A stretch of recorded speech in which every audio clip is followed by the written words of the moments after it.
Well, China has warned Barack Obama against meeting with the Dalai Lama. The Tibetan spiritual leader is due to arrive at the White House on Wednesday to hold talks with the US president.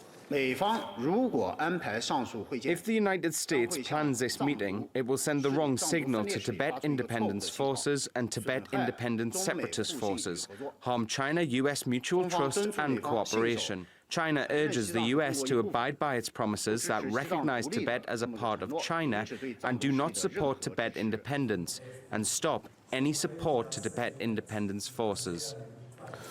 Well, David Zweig is the director of the Center on China's Transnational Relations at the Hong Kong University of Science and Technology and joins us now live for some more on this. Mr. Zweig, good to speak to you today. Why now? Why has Obama decided to meet with the Dalai Lama? Well, he's done it before. This isn't something new. If you check, he's actually done it in 2010, 2011, 2014, 2015. So this will be the fifth meeting that he's carried out. But it comes at a particularly tricky time, doesn't it, Mr. Zweig? Because lots of people aren't meeting with the Dalai Lama, namely the Pope.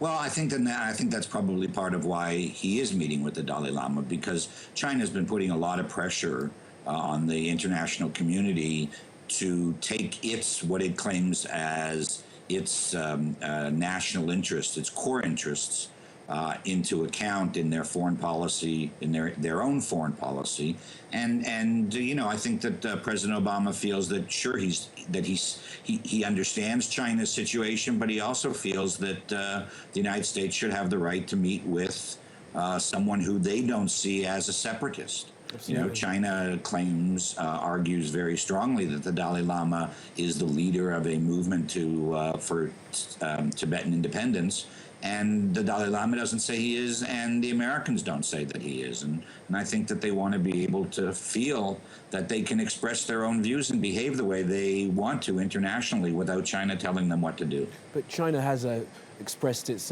anger, I think is probably the best way of putting it, at this potential meeting. Sure. Do you think it could destabilise anything? I mean, obviously the South China Sea is an issue that's ongoing between the nations and Asia. Do you think this could destabilise relations between China and the US? I don't think so. I think you know, when I'm Canadian, and when the Canadian Prime Minister Harper, when he came to power in 2005, he put human rights on the agenda of Sino-Canadian relations, and you know, China just really made him pay for that. But the United States is a very big, powerful country, and it somehow seems much more capable and willing to raise issues of human rights, and the Chinese seem to accept it much more than they do with most other countries. They'll put a lot more pressure on other countries than they will on the United States. Okay, well... they won't be pleased, there's no doubt. No, absolutely not. They won't be pleased, absolutely no. Not. Okay. And they'll let the Americans know that they aren't pleased.